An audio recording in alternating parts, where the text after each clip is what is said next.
Hello, Antônio do futuro. Antônio do passado, sei lá, foda-se. Enfim, faz tempo que eu não falo contigo. Não deixa um registro. Essa palavra tem sido interessante. Enfim. Eu nem lembro qual foi a última vez que eu gravei. Nem lembro. Mas sinto que o momento agora necessita de um registro. Por alguns motivos. Além do fato de eu não ter feito um ao longo tempo. Vamos primeiro atualizar, fazer um recap de 2026 até agora. Tô gravando isso no dia 5 de junho. Junho acabou de começar. Esse é o mês que eu vou fazer 6 meses de namoro com o Tamires. Tem sido ótimo.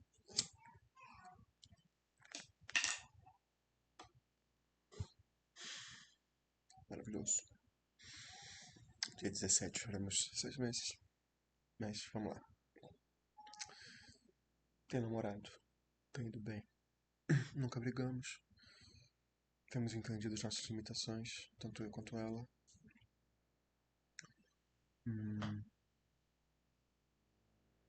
Eu perdi o emprego da O'Brien Insurance Agency. Não trabalho mais lá, graças a Deus. Eu acho que ele deve ter falado um pouco disso no último vídeo. Mas não trabalho lá desde o pré-carnaval. Foi no dia do primeiro dia de pré-carnaval eu fui demitido. O bom foi que eu consegui aproveitar o carnaval com empregado. O ruim é que eu não pude fazer tudo. Mas é a vida. Tá, eu passei os meses difíceis antes da aula começar e depois da aula começar procurando outros empregos na Forte Latinos. Acho que eu demorei uns 2 meses procurando. E depois de um mês eu comecei a procurar empregos na cidade mesmo. Empregos que não sejam home office em inglês. Eu não cogitava voltar a ser professor. Não, não era o suficiente para mim. Não daria renda suficiente, não seria sustentável a longo prazo. Então, eu comecei a procurar empregos e, como minha mãe tem sugerido desde o ano passado, que eu fosse trabalhar em pousadas, procurar emprego em pousadas, eu comecei a dar atenção para isso e num belo dia, no grupo de vagas de emprego de São João Tiradentes, apareceu uma vaga para trabalhar de recepcionista no pousada lá em Tiradentes, a Vila Alferes. Eu fiz entrevista e na mesma semana eu já comecei a treinar lá. Aí no treinamento eu fiz uma amizade com a minha treinadora. A gente é amigo até hoje, embora, enfim, a minha inconsistência não permita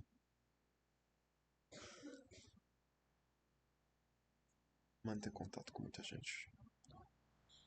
É, enfim, consegui um emprego. Tava indo tudo bem, eu trabalhei uma semana inteira. Tava me adaptando à rotina porque era 6 por 1 e tava trabalhando das 2 horas da tarde até as 10 da noite, então eu perdia o dia inteiro, quase a noite toda, porque eu chegava em casa depois das 11. Era puxado nesse sentido. O emprego era tranquilo. Enfim, na minha primeira folga, e nesse meio tempo também eu tava já desesperado por grana. Então eu acabei aceitando a proposta de um amigo meu e vendi meu toca-disco com parte e a maior parte da coleção que eu comprei online. Os discos que eu achei assim na rua e fui comprando de achados e presentes eu mantive. Ainda não recuperei meu toca-disco. Eu provavelmente vou comprar outro, não esse que eu vendi. Mas, enfim, o acabei vendendo, isso foi um baque. O outro baque maior foi que na minha primeira folga, na despedida do toca-discos, porque ele tava indo embora no dia seguinte da minha primeira folga, eu fui demitido. Por nenhum motivo. Eu cheguei a fazer um erro ou dois quando eu tava treinando, mas Assim, eram erros nada catastróficos. Tipo, erros normais que uma pessoa em treinamento cometeria, principalmente quando a instrução não está muito lá, presente. Então, eu imaginei que fosse isso.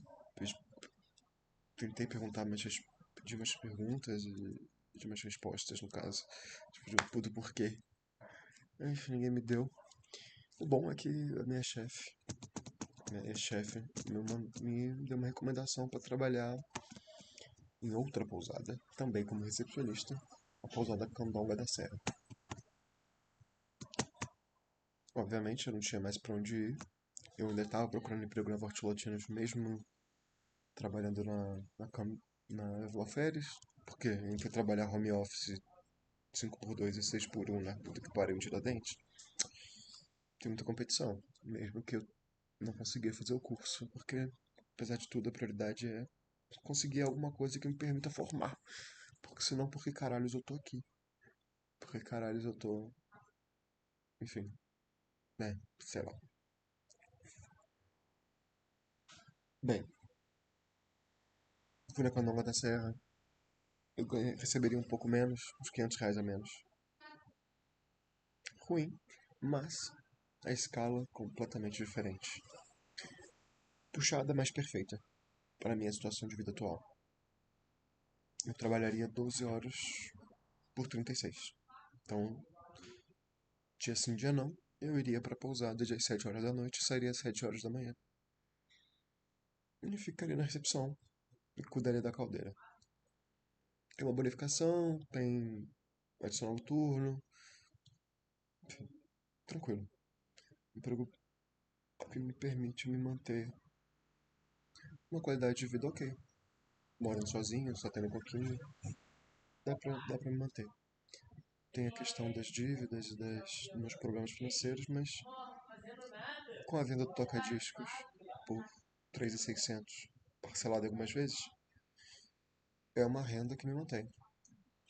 E aqui estamos, o emprego, eu já tô, e ao mesmo tempo que eu consegui esse emprego, que eu fui fazer entrevista na pousada, eu fui treinar lá, eu também fiz entrevista na Vox Latinos, e eu recebi a notícia positiva dos dois empregos ao mesmo tempo. Emprego da Vox Latinos entregando R$ 8.000, trabalhando 5x2, home office, mas a longo prazo eu não estaria formando. Então eu não poderia deixar essa oportunidade passada do emprego 12 por 36. Porque se eu conseguir agarrar esse emprego e me solidificar nele, eu consigo manter ele por anos. Esse emprego vai conseguir me manter durante todo o meu curso. Porque eu vou ter todas as minhas tardes livres e durante as noites, a maioria delas eu vou poder dormir, estudar, relaxar. Porque o trabalho não é puxado. Eu só tenho que trabalhar efetivamente 1 ou 2 dias durante o final de semana, dependendo de quantas vezes eu vou trabalhar. Tem final de semana que eu vou trabalhar sexta e domingo, tem final de semana que eu vou trabalhar só sábado. Então, é bem tranquilo pra mim sobreviver. O ruim é que desregula um pouco meu sono, durmo um pouco menos do que o normal. Mas ainda assim, aproveitar o dia livre tem sido maravilhoso. Até porque no momento eu não tô fazendo muitas disciplinas, já que eu não podia pegar muitas de tarde porque eu não sabia qual que seria meu horário. Então não valia a pena pegar pra depois largar, enfim, não valia a pena. Só peguei 3 matérias de manhã. Uma tem sido uma merda, porque a professora nunca deu uma matéria na vida e ela não. Enfim, tô sentindo que tô perdendo meu tempo indo pra aula. As outras duas têm sido muito boas, muito produtivas. E eu sinto engrandecido por estar nela. Agora, tem sido isso. A vida tá boa. 99% das amizades que eu tinha no passado se mantém até esse ano. Agora,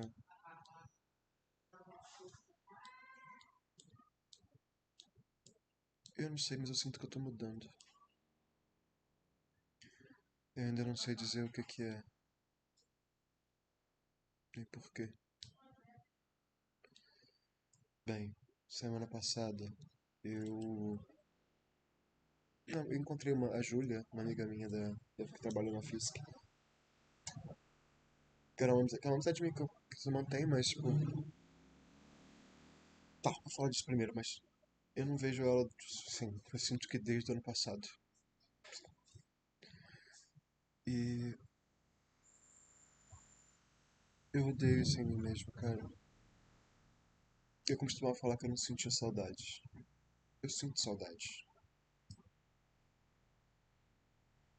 Mas a saudade só vem quando a pessoa aparece na minha mente.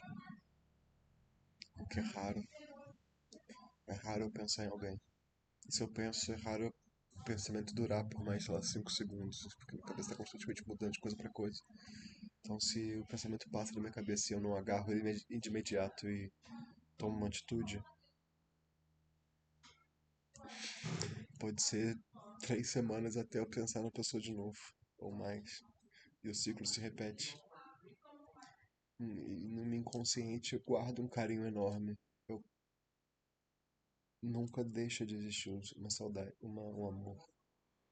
É como se eu nunca tivesse deixado de ver a pessoa. Eu não tenho essa permanência de objeto. Isso é torturante, porque a vida passa, 6 meses passam, as pessoas mudam e parece que eu simplesmente caguei e andei. Já falaram pra mim que provavelmente as pessoas não pensam assim de mim. Mas eu não consigo deixar de pensar que é assim que elas me veem, como um merda, que não se importa, que caga e anda, que só fala quando convém.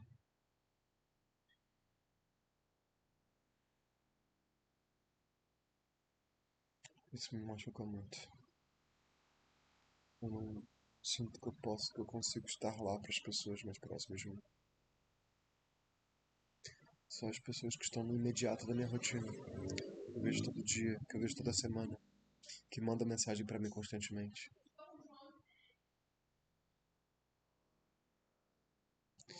Então, o ano passado que eu tive, onde eu sentia muitas conexões formando, e uma grande rede se formando também, ela se mantém, de certa forma.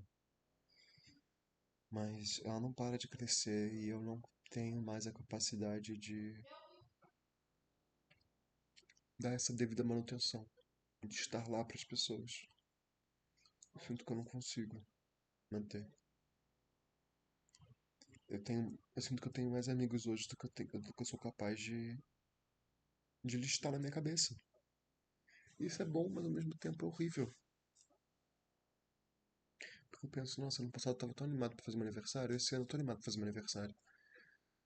Mas ao mesmo tempo eu penso, caralho, eu vou chamar um monte de gente que eu praticamente não vejo desde o meu aniversário. Ou se eu vi muito pouco.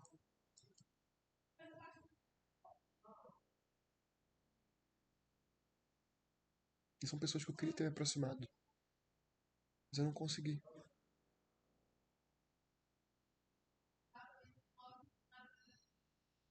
Enfim, esse foi o caso da Júlia, que a gente se encontrou semana passada. Eu ensinei ela a letrar ano passado, inclusive. E ela, nesse dia que a gente se encontrou no campinho, eu tava com o Lucas também. Ela pediu pra eu tirar pra ela, fazer uma leitura pra ela. Eu usei o baralho dela, fez uma leitura. E, não sei, parece que sabe quando você não. Parece que você não. Você esteja praticando aquilo desde então, sendo que eu não li o tarô há quase um ano direito. Eu li e foi simples. Foi fácil, foi evidente. E fez sentido pra ela.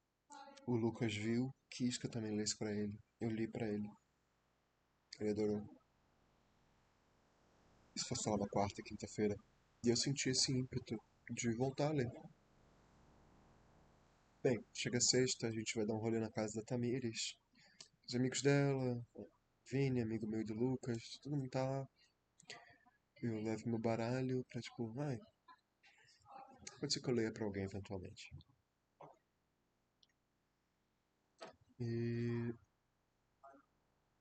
aí chegou no final da noite, todo mundo já foi embora, só sobrou eu, o Vini, a Tamires e o Lucas, a gente ficou no sofá, conversando, e a gente foi tirar tarô. Aí o Vini foi tirar pra gente.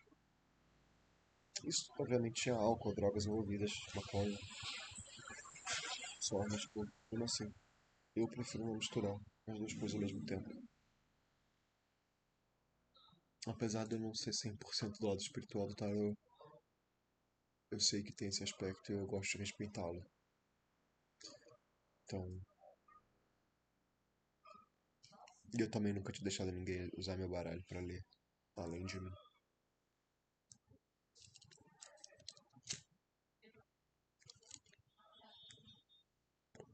Bem,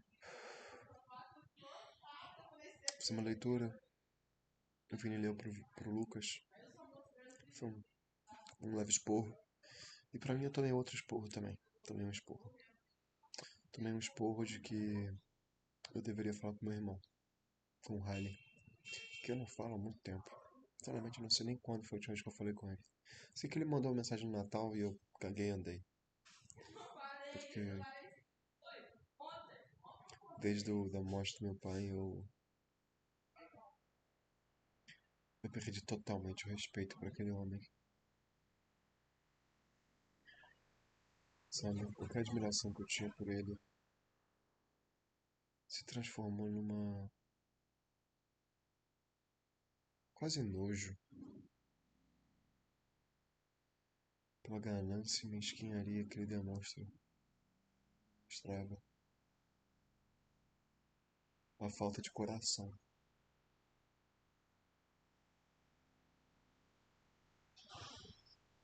Enfim. E o Rodrigo também não fala mais com ele desde tudo, porque ele tem tanta bagagem, tanto problema, que se ele mesmo não reconhece, eu não quero ficar próximo. Não me faria bem estar próximo de alguém tão problemático para si mesmo e para as pessoas próximas dele. Não me pareceu uma relação saudável de se ter. Então eu falei, pra quê? Pra que eu vou ficar dedicando parte da minha vida a estar no meio dessas duas pessoas, batalhando pra conseguir uma herança?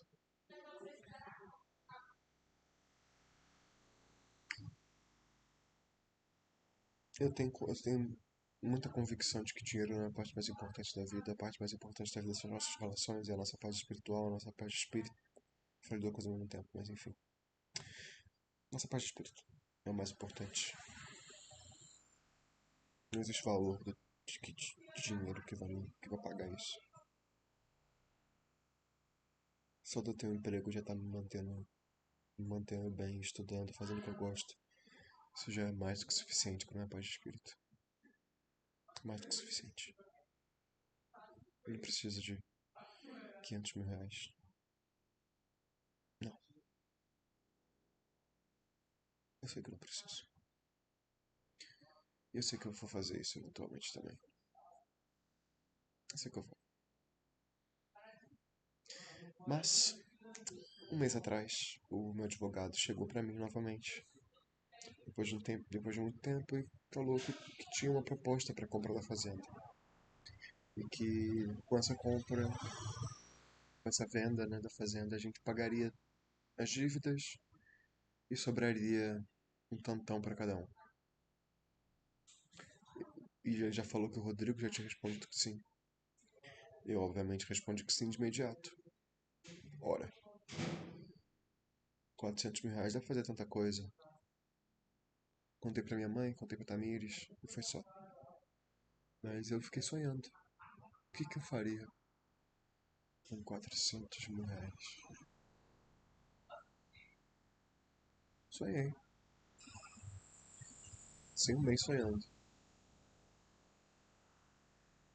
Sonhando em comprar essa casa que eu moro, abrir um barzinho embaixo, comprar uma casa maior, tal, comprar uma bicicleta elétrica, levar minha mãe pra viajar, ter um dinheiro guardado finalmente que rendesse. Isso aí me fez bem feliz. E me deu uma onda de esperança muito boa, muito gostosa. Mas o tempo foi passando e o Ralizinho não foi respondendo. E eu firme de que eu não ia me submeter a falar com ele pra isso. Me mantive firme, até que eu voltei a tirar tarô. E nessa sexta-feira, o, o esporro que eu tomei foi: você tem planos? Nessa sexta-feira o prazo já tinha passado pro Ralizinho responder. Ele não ia. Então, tipo assim, o esporro que eu tomei foi: por que você não tá fazendo o suficiente pra alcançar seus objetivos? Pra você completar seus projetos? Na hora eu interpretei isso como um projeto do barco, eu tava imaginando. Pra isso acontecer, eu precisaria conversar com o Ralizinho. Ver. Pelo menos tentar. O argumento que me convenceu foi que, não necessariamente por mim, isso. Mas minha mãe também depende desse dinheiro. Então, se não tem mais ninguém que vai batalhar por ela, eu tenho que fazer isso, né? Bem, dito e feito. Mandei mensagem pro Ralizinho na hora, perguntando se podíamos conversar. No dia seguinte, marcamos de ele se ligar quando eu tivesse um trabalho de noite. E detalhe, nesse meio tempo, eu comecei a ler o livro que minha mãe escreveu em 2019, quando a gente estava separados, assim, sem se falar. Então eu tenho revisitado a história da minha vida desde o princípio, por olhares da minha mãe. Nossa, e quanto sofrimento. Isso tem mexido muito com a minha cabeça, mas eu sinto que é algo que eu não posso fugir de fazer. Eu preciso fazer isso. Enfim, preciso terminar de ler esse livro, porque se ela morrer, eu não quero ler isso depois que ela morrer. Eu tenho que ler antes, para ter a oportunidade de discutir com ela sobre, conversar. Enfim, eu sei que eu jamais me respeitaria, me perdoaria se eu fizesse isso. Bom, antes agora do que nunca, ou mais tarde, se não percebe. Enfim, foi decidido que eu ia falar com a Lizinha no dia seguinte. Bem, depois da tiragem, fomos todos dormir. Estava na casa da Tamires, então eu dormi na cama dela com ela. Até que eu acordo de madrugada de um dos piores sonhos que eu já tive na minha vida. Muito, muito difícil de pensar em um outro tão esquisito. Parece que eu tive cada tipo de ansiedade embrulhada num só sonho, num só pesadelo. Eu vou descrever ele aqui, um pouquinho. A primeira coisa que eu me lembro é que a Lohane, amiga da Tamires e parte do grupo de amigos dela, virou minha amiga também, eu faço parte do grupo. E por algum motivo naquele sonho, eu não sei mais o que que eu fiz, eu não sei mais porquê, ou se foi por propósito, por acidente, acho que deve ter sido por acidente, mas eu causei algum tipo de mal a ela.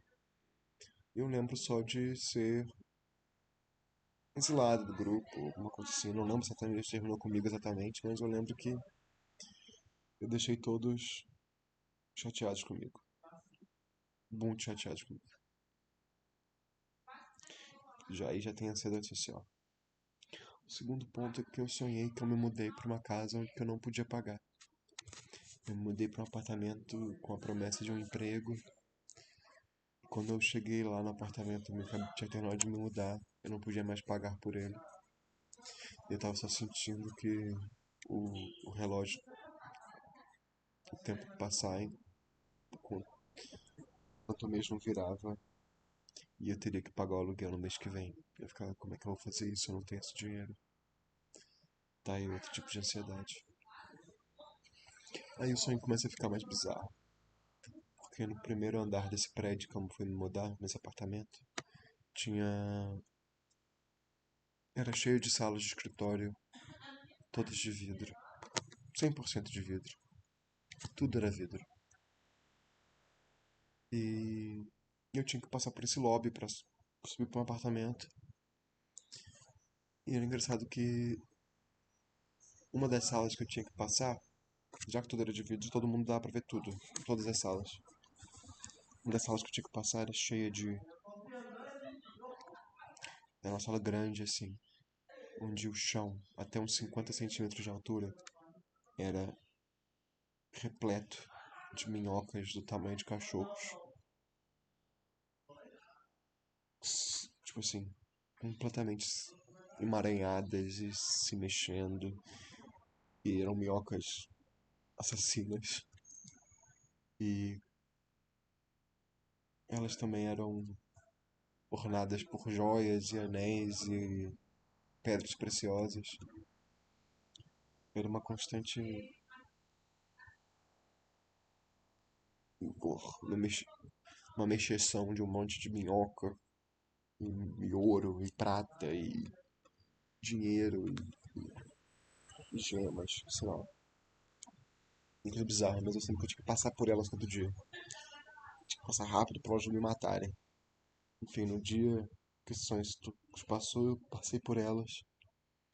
E quando eu fui fechar a porta atrás de mim pra sair pro hall, uma minhoca saiu atrás de mim junto comigo. E, eu, e ela ficou presa comigo na sala, só uma, tentando me matar. E ao mesmo tempo que isso estava acontecendo na sala do lado de vidro, estava acontecendo uma reunião importante com vários CEOs, todos de terno preto, engravatados. Tinha mulheres, tinha homens, tinha velhos, todo mundo engravatado, em terno preto, assistindo uma reunião. E os caras estavam claramente vendo o que estava acontecendo comigo. E eu tava tipo assim: meu Deus, se alguém faça alguma coisa, alguém me ajuda. Ninguém tava fazendo nada, eles estavam continuando como se nada tivesse acontecendo. E eu lá lutando pela minha vida, matando uma minhoca do tamanho de um cachorro com minhas próprias mãos. Até que chegou uma hora que eu joguei meu casaco em cima da minhoca, um pano, e eu, pra conseguir segurar ela, que ela era super escorregadia, e eu consegui quebrá-la no meio. Foi muito visceral o som que isso fez. Depois eu só lembro de que um dos CEOs saiu e veio falar comigo. Eu não lembro mais o que ele disse, nem o tom da conversa. Só lembro que ele falou comigo. Depois disso já corta pro dia seguinte, onde eu tô na rua, numa praça pública, e tem uma multidão enorme de gente do meu lado. No tipo de coisa que eu não consiga me mexer de tantas pessoas. E eu tava morrendo de ansiedade. Então eu comecei a escalar o prédio da metade do meu lado. Escalei, escalei, escalei, cheguei no alto. E somente lá no alto eu consegui sentir alívio pela primeira vez no sonho. Eu consegui olhar pra cima, respirar e sentir um alívio. Bem, vou dar uma pausa pra contar o sonho pra te levar pro quarto. A bateria tá acabando.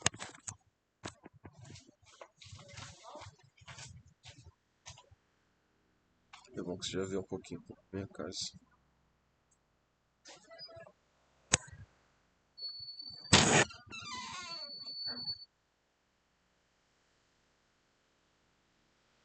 Tá.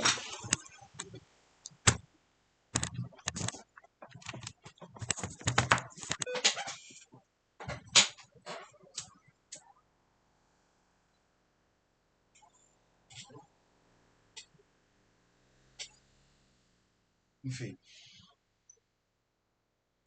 quando eu senti esse alívio, que eu olhei pra cima no alto do prédio, eu quase que de imediato eu vi uma nuvem piroclástica enorme subindo pela skyline da cidade. Nuvem enorme, assim, de um vulcão. Tipo assim, uma explosão de capaz de acontecer, uma explosão devastadora. E ao mesmo tempo que eu senti isso, veio a onda de choque da explosão. Me jogou um pouco pra trás, assim, me assustou mais ainda. Aí nisso eu comecei a ver, tipo, bolas de fogo saindo daquela nuvem. E é bizarríssimo que eu lembro disso tudo em 4K. Foi uma visão perfeita, eu lembro exatamente.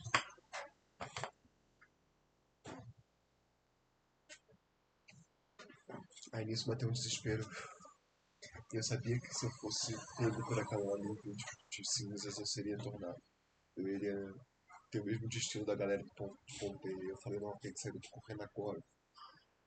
Vai eu escalar o prédio de novo. Imagina que a explosão tá vindo daqui. Eu tô no prédio, aqui em cima, e eu começo a descer por esse lado. Então tinha uma avenida vindo da direção da explosão. Se eu descesse por esse lateral do prédio, a explosão ia me pegar e ia me jogar. Então eu consegui escalar pra essa parte aqui do prédio, de trás, contra a explosão. Escalei o prédio, dei a volta por trás. Continuei descendo por lá. Eu lembro que eu fui chegando no finalzinho e não ia dar tempo de eu escalar até o final. Eu tinha que pular e eu pulei da altura máxima antes de morrer. Antes de poder, que me mataria. Eu caí no chão todo estrabilhado e quando toquei no chão eu fui dar uma cabalhada pra trás. Bom, não importava que eu tinha virado a esquina. A nuvem de fumaça, de força me pegou. Me jogou pra uma parede. Pá! E eu bati na parede, senti tudo. Aí eu bati na outra, violentamente. Eu fui ricocheteando de parede da rua. Bati em uma, bati em duas. Quando eu bati na terceira, eu morri. Quando eu morri, eu acordei em desespero. E, sem ar, com muito, muito, muito medo. Eu percebi que eu tava desorientado, assim, quando eu acordei. Era de madrugada. Eu não sei que horas que eram. Mas eu lembro que eu tava super desorientado. E eu tava de cabeça pra baixo na cama. Meu pé tava no lugar do travesseiro e minha cara tava no pé da Tamif. A gente tinha ido dormir normal. Como que eu me revirei na cama, eu não sei. Eu não fazia isso desde que eu era criança. Isso mexeu comigo. Isso mexeu comigo. Leu, leu o livro da minha mãe. No sábado também mexeu comigo depois desse dia. E a conversa com meu irmão mexeu comigo. A conversa não deu em nada. Foi mais um lembrete de que eu não tenho que sonhar com essa herança. Eu tenho que sonhar com frutos do meu próprio trabalho. Que é o que eu sempre quis, no fundo. Então, enfim, foi muita coisa. Aí chega domingo, vou lá fazer meu almoço aqui em casa, porque não tem a Rio no domingo. E o fogão simplesmente explode na minha frente. Como se meu sonho tivesse realmente sido um sonho de premonição.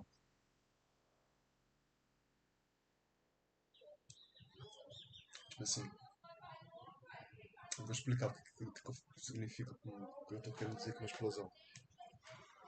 Ele. Eu fui sair de uma boca que sempre teve meio esquisita. E ela tava entupida. E eu não sabia que aquilo era entupimento. Ela tava só saindo pouco gás. Só que provavelmente estava acontecendo é que o gás estava acumulando dentro do fogão. Da área interna, entre a tampa de cima e o que separa o forno dessa parte. Então, essa partezinha aqui onde tem os bagulhetes de girar, estava acumulando gás. E eu não sabia, eu tava só cozinhando. Eu tava com duas bocas ligadas. Chegou uma hora que o gás que tava ali dentro acumulou tanto que ele entrou em erupção. Ao qual o vulcão. Quando isso aconteceu, a pressão jogou todos os bagulhetes que giram e ajustam a temperatura do fogão para fora do fogão, na direção. Saiu uma nuvem de fogo assim e ela continuou queimando lá dentro. Aí eu fui lá, girei, desliguei as coisas, eu coloquei de volta, desliguei o fogão, respirei, tava em choque.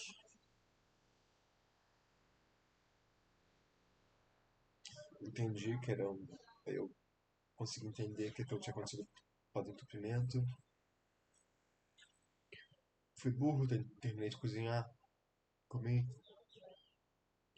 e mexi o fogão uma vez ou outra depois, só por necessidade, mas evitei ao máximo tocar naquilo. Consegui trocar ele por outro fogão, deu tudo certo.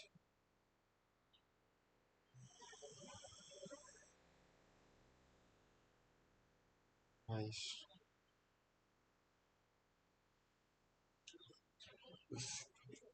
é uma situação muito ruim. Não sei. Eu sinto com que eu começar a ler tarô e eu tentar dar tarô pra alguém e ter desrespeitado ele daquela forma.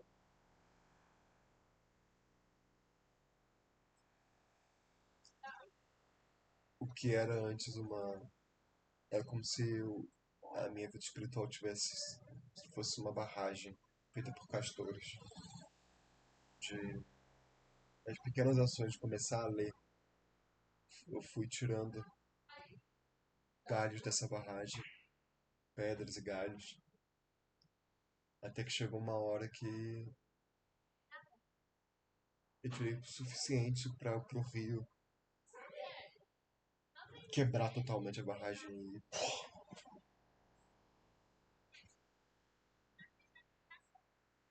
enfim, entrar de volta na minha vida de uma forma bem. Foi que eu ouvi de uns amigos depois que. Depois, inclusive, que eu tinha pensado nisso, que é o tipo de espiritualidade, é o tipo de coisa que ou você não trabalha ou você trabalha. Se você trabalha, acho que é bom você manter isso pro resto da vida, porque se você ficar parando e voltando, sempre vai ter esses fluxos de intensidade e hipersensibilidade, porque eu tenho estado sensível a semana inteira. Eu tenho estudado e lido tarô com mais respeito e me feito bem. Tenho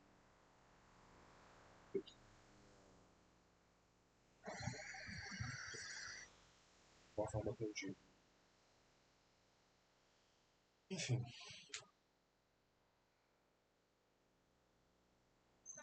tudo isso ao mesmo tempo me pareceu muito significativo. E baseado na forma como eu tô me sentindo e certos pensamentos estranhos que eu tô tendo. Tipo, não estranhos, porque olha como ele pensa estranho, mas tipo, estranhos pra mim. Por exemplo, eu sempre adorei o frio. Sempre adorei morar nessa. Mas esse ano, quando o frio começou e eu tive que começar a fechar minha casa pra não ficar submetido aos ventos gelados, eu fiquei, cara, eu queria morar numa cidade praieira, eu queria morar numa cidade de calor. Eu nunca pensei isso antes na minha vida. Isso é estranho. Pra mim.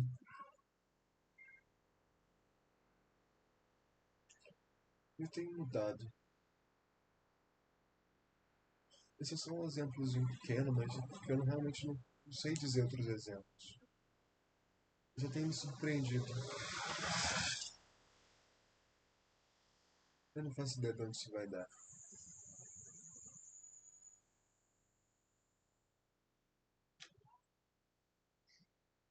Mas dá um pouco de medo.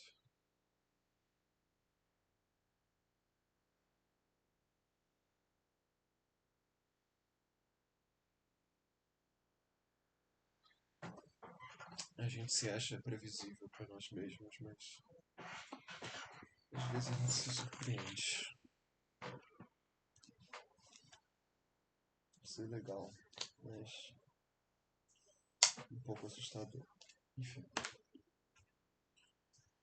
eu tô até me sentindo um pouco esquisito falando disso agora.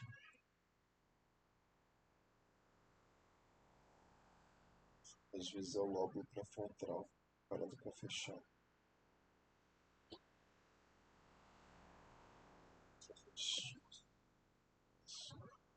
Eu deveria ir começando a fazer 23.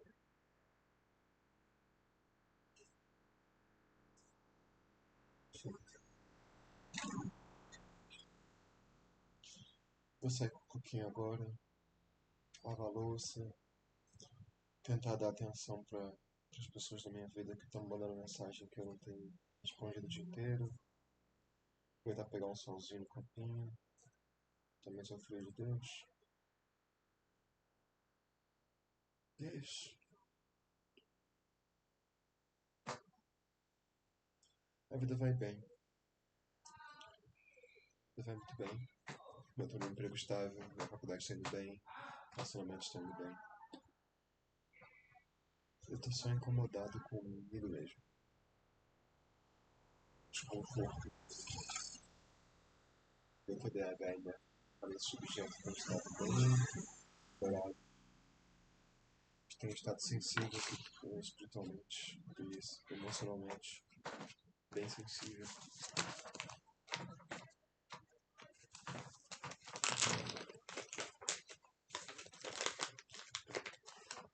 Mas no mais é isso.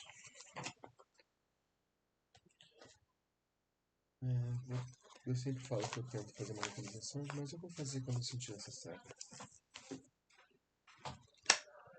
Eu, eu tenho certeza que eu vou voltar a fazer isso aqui um dia de novo. Você nunca verá um último vídeo até o dia que eu. Bom, a gente não sabe, talvez seja o meu último vídeo. Mas, no que depender de mim, haverão infinitos. Então, beijo para quem esteja assistindo. E se for você, Antônio, forças.